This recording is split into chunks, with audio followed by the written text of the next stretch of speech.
وبه نستعين. بسم الله الرحمن الرحيم.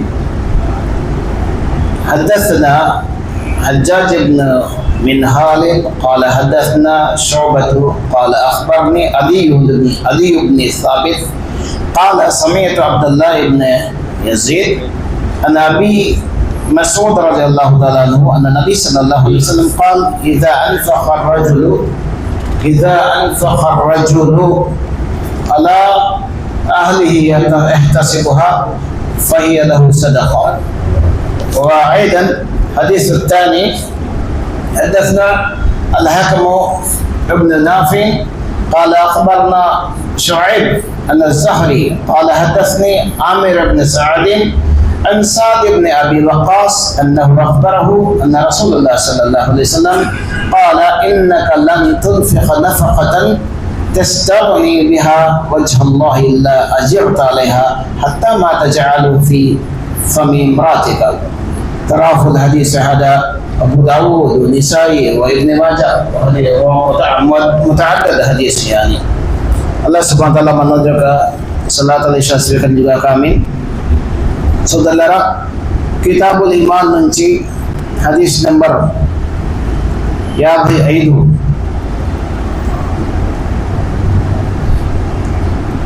Nabi Mas'ud radhiyallahu ta'ala anhu వారు ప్రవక్త సల్లల్లాహు అలైహి వసల్లం వారు ఇలా చెబుతుండగా విన్నారు. దైవ ప్రవక్త సల్లల్లాహు అలైహి వసల్లం వారు అన్నారు, ఇదా అన్ఫక రజులు అలా అహ్లిహి యహ్తసిబుహా ఫహియ లహు సదఖా. ఎవరైనా ఒక వ్యక్తి తాను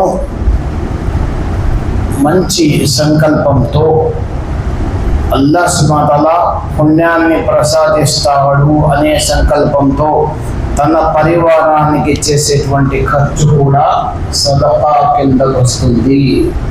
సుబ్హానల్లాహ్. దైవ ప్రవక్త సల్లల్లాహు అలైహి వసల్లం వారు అన్నారు, మనిషి తన కష్టార్జితంలో చాలా చోట్ల ఖర్చు పెడతాడు, కానీ భార్య పిల్లల పైన, పరివారం పైన, భార్య పిల్లలు అంటే కేవలం భార్య పిల్లలు అనుకోండి, మళ్ళీ పరివారంలో అందరూ వచ్చేస్తారు, తల్లి తండ్రి భార్య పిల్లలు, అదేవిధంగా అవివాహితులైనటువంటి తమ్ముళ్ళు, అవివాహితులైనటువంటి సోదరిమణులు, వీళ్ళంతా వచ్చేస్తారు పరివారంలో. ఎవరైతే తన పరివారం కోసం చేస్తాడో ఖర్చు, అది ఉత్తమమైన ఖర్చు అన్నాడు ప్రవక్త. ఎవరైనా అల్లాహ్ గృహానికి ఇస్తాడో అది ఉత్తమమైన ఖర్చు అన్నారు. ఎవరైనా అల్లాహ్ గృహానికి చందా ఇస్తారో అది ఉత్తమమైన ఖర్చు అనలేదు. అల్లాహు అక్బర్. పరివారానికి చేసే ఖర్చు యజమాని ఒక పురుషుడు పరివారానికి చేసేటువంటి ఖర్చు ఉత్తమమైన ఖర్చు అన్నారు ప్రవక్త సల్లల్లాహు అలైహి వసల్లం వారు. అదేవిధంగా రెండవ హదీస్ కూడా ఒకేలాగా రెండు ఉన్నాయి కాబట్టి ఇమాం బుఖారీ రహ్మతుల్లాహి అలైహి వారు వెంటనే రెండు హదీసులు తీసుకుని వచ్చారు. ఇందులో కూడా ప్రవక్త సల్లల్లాహు అలైహి వసల్లం వారి దగ్గర సఅద్ ఇబ్న్ వక్కాస్ రలియల్లాహు తఆలా అన్హు వారు దైవ ప్రవక్త సల్లల్లాహు అలైహి వసల్లం వారితో ఈ విధంగా చెబుతూ ఉండగా విన్నారు, ఇన్నక లన్ తున్ఫిక నఫఖతన్ తస్తగీ బిహా వజ్హల్లాహి ఇల్లా అజ్రత అలైహా హత్తా మా తజలు ఫీ ఫమ్ ఇమ్రాతిక. ఎవరైనా ఒక వ్యక్తి ఒక ముస్లిం, ఒక విశ్వాసి తాను మంచి సంకల్పంతో, సంకల్పం అంటే ఏంటి ఇక్కడ, నాకు ఈ పని చేయడం ద్వారా నాకు అల్లాహ్ పుణ్యాన్ని ప్రసాదిస్తాడు, ఇది సంకల్పం, ఉత్తమమైన సంకల్పం. సంకల్పం ఏమిటి? సంకల్పం నాకు ఈ పని చేయడం వల్ల నాకు అల్లాహ్ సుబ్హానహు వ తఆలా లాభాపేక్ష ఆశించి ఎవరైతే ఉత్తమమైన ఫలితం అల్లాహ్ దగ్గర పొందాలని మంచి సంకల్పంతో తన భార్య నోట్లో ముద్ద పెట్టినా అది కూడా సదకా కిందకు వస్తుంది అన్నారు దైవ ప్రవక్త సల్లల్లాహు అలైహి వసల్లం వారు. ఇలా చెప్పినప్పుడు వేరే హదీస్లో వచ్చింది, సహాబాలు అన్నారు, ఓ ప్రవక్త ముహమ్మద్ సల్లల్లాహు అలైహి వసల్లం, ఉదాహరణకు మా భార్యలకు మేము, లేదా ఒంటరిగా మాట్లాడితే ఏకవచనంతో నా భార్య నోట్లో నేను ముద్ద పెట్టడం కానీ, లేదా ఒక రొట్టె ముక్క పెట్టడం కానీ, లేదా ఒక ఫ్రూట్ కానీ ఆమె నోట్లో పెట్టడం ద్వారా దానికి సదహా పుణ్యం ఎందుకు? సదహా అంటే ఏంటి? ఉన్న మార్గంలో ఖర్చు పెట్టడం సదహా అంటే. అంత పుణ్యం దేనికి? అల్లాహు అక్బర్. ప్రవక్త సల్లల్లాహు అలైహి వసల్లం అన్నారు, చూడండి, ఇదే ముద్ద పరస్త్రీ నోట్లో పెడితే ఏమవుతుంది? ఒక భర్త తన భార్యకు తినిపించేటువంటి ముద్ద కూడా, అది కూడా సంకల్పం, మంచి సంకల్పంతో నాకు అల్లాహ్ సుబ్హానహు వ తఆలా దీని ద్వారా ఉత్తమ ఫలితం ఇస్తారు, అల్లాహ్ సుబ్హానహు వ తఆలా లాభాపేక్ష ఆశించి, పుణ్యాన్ని ఆశించి, పరలోకంలో పుణ్యాన్ని ఆశించి ఎవరైతే ఆ సంకల్పంతో భార్య నోట్లో ముద్ద పెట్టినా అది కూడా సదఖా కిందకు వస్తుంది అన్నారు ప్రవక్త సల్లల్లాహు అలైహి వసల్లం వారు. ఈ హదీస్ సహీ బుఖారీ, ముస్లిం, అబూ దావూద్, నిసాయి, ఇబ్నే మాజా, సుబ్హానల్లాహ్ అందరు ఇమాములు ఈ హదీస్ని చర్చించారు. సోదరులారా, దైవ ప్రవక్త సల్లల్లాహు అలైహి వసల్లం వారు భార్యాభర్తల హక్కులు తెలియపరిచారు. భార్యాభర్తల హక్కులు, భార్యకు భర్త పైన హక్కు, భర్తకి భార్య పైన హక్కు. ఈ రెండు హక్కులు తెలియకుండా నికాలు అయిపోతాయి. ఒక యువకుడు యుక్త వయసు వచ్చాక 20 సంవత్సరాలు, 22, 25 యుక్త వయసు రాగానే వివాహం చేసేస్తారు. కానీ అసలు వివాహం చేసుకున్న తర్వాత కూడా భార్య యొక్క హక్కులు ఏంటనేది అతను తెలియదు. పిల్లల్ని కన్న తర్వాత కూడా తెలియదు. ముందు ఏ నాలెడ్జ్ కావాలి? మీసాలు గడ్డలు వచ్చేసి, లేదా రోజు 1000 రూపాయలు సంపాదిస్తున్నాడు, భార్యను పోషించుకోగలడు, ఇదే చెప్తారు. భార్యని పోషించుకోగలడు అంటారు, కానీ హక్కుల ప్రస్తావన కాదు. దురదృష్టకరం. హక్కుల ప్రస్తావన, హక్కుల్ ఇబాదులో ప్రతి వ్యక్తి కూడా కుల్లుకుం మస్ఊలున్ అన్ రాయిన్. ప్రవక్త సల్లల్లాహు అలైహి వసల్లం వారు అన్నారు, ప్రతి ఇంటి యజమాని తన పరివారం పైన బాధ్యత గలవాడు. బాధ్యత ఎలా ఉంది? అల్లాహ్ సుబ్హానహు వ తఆలా బాధ్యత పెట్టారు. భార్య యొక్క హక్కులు ఏంటో తెలుసుకోవాలి. అదేవిధంగా బిడ్డలు పుడితే బిడ్డల హక్కులు తెలుసుకోవాలి. ప్రవక్త సల్లల్లాహు అలైహి వసల్లం వారు అన్నారు, ఎవరైతే తనకు బిడ్డ పుట్టిన తర్వాత మంచి పేరు పెట్టడం, అది బాధ్యత, తండ్రి యొక్క బాధ్యత. పేరు పెట్టడంలో మంచి పేరు పెట్టడం తండ్రి యొక్క బాధ్యత. అదేవిధంగా సరైన సమయానికి తెల్ల వెంట్రుకలు తీసేయడం 7వ రోజు, అదేంటి సున్నత్. ఇది ప్రవక్త సంప్రదాయం. చాలా మందిని చూస్తూ ఉంటాం, జలపాలు వచ్చేస్తారు పిల్లలకి.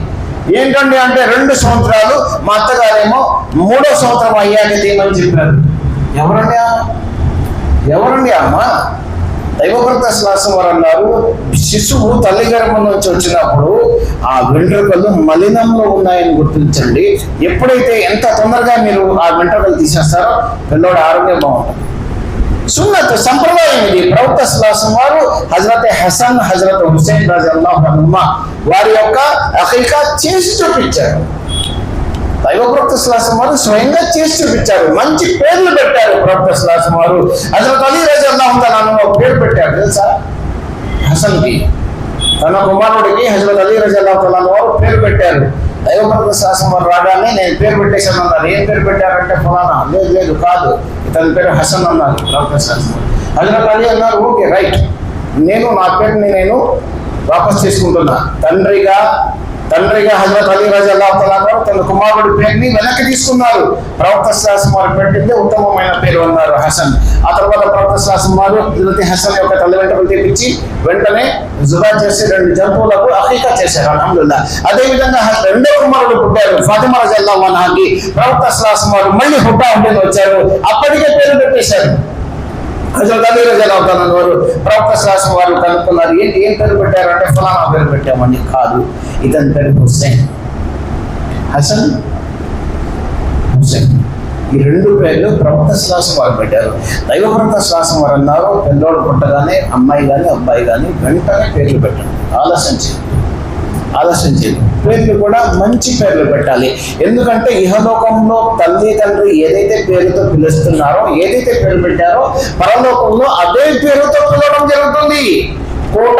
కోట్ల సమూహంలో దైవదూతలు ఆ రోజు ఫలానా వ్యక్తి కుమారుడైన ఫలానాని ప్రవేశపెట్టండి అన్నప్పుడు కోట్ల మంది వింటారు. ఉత్తమమైన పేరు పెట్టాలి, మంచి పేరు పెట్టాలి. అదేవిధంగా ధార్మిక జ్ఞానం నేర్పించాలి. అదేవిధంగా తండ్రిగా బాధ్యత ఏంటి? పరివారం కోసం ఖర్చు పెట్టాలి, భార్య పిల్లల కోసం ఖర్చు పెట్టాలి. సల్లల్లాహు అలైహి వసల్లం వారి యొక్క సీరత్లో మనం ఏం తెలుసుకున్నాము? భార్య యొక్క హక్కులేంటి సోదరులారా? ఆయిషా సిద్దిఖా, చివరి మాట చెప్పేసి నిమిషాలు ముగించేస్తా. ఆయిషా సిద్దిఖా రజల్లాహు తఆలా అన్హా అంటుంది, నా ప్రవక్త ముహమ్మద్ సల్లల్లాహు అలైహి వసల్లం వారు నా కుటీరానికి వచ్చినప్పుడు, నా ఇంటికి వచ్చినప్పుడు, నేను ఏ పనిలో నిమగ్నమై ఉంటే ఆ పనిలో నాకు సహాయం చేస్తున్నారు. నేను బట్టలు ఉతుకుతుంటే దైవప్రవక్త సల్లల్లాహు అలైహి వసల్లం సహాయం చేసేవారు. బట్టలు ఉతకడంలో, అంట్లు తోమేటప్పుడు నాకు సహాయం చేసేవారు. నేను ఇంటి పనులు చేసుకునేటప్పుడు నేను పొయ్యి వెలుగుస్తూ ఉంటే వచ్చి ప్రవక్త సల్లల్లాహు అలైహి వసల్లం వారు ఊది మంట రాబట్టేవారు. కాకపోతే సుబ్హానల్లాహ్, ప్రతి పని దైవప్రవక్త సల్లల్లాహు అలైహి వసల్లం ఇంటికి వచ్చేవారు. తల జుబ్బా తీసిన తర్వాత ఆయనే అక్కడ తొడిగించేవారు, తగిలించుకునేవారు. తర్వాత ఏదైనా వస్త్రం చిరిగిపోతే నా ప్రవక్త సల్లల్లాహు అలైహి వసల్లం వారు స్వయంగా కుట్టుకునేవారు. పొద్దున్న ఇంటికి వెళ్ళేటప్పుడు ఆర్డర్ ఇస్తాం, ఏయ్ చూసావా కనబడలేదా, ఉతికింది నువ్వేనా?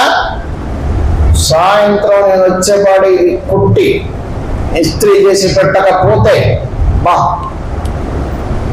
భార్య ఏమనుకున్నాడు? భార్య దాస్యం చేయడానికి వచ్చిందా?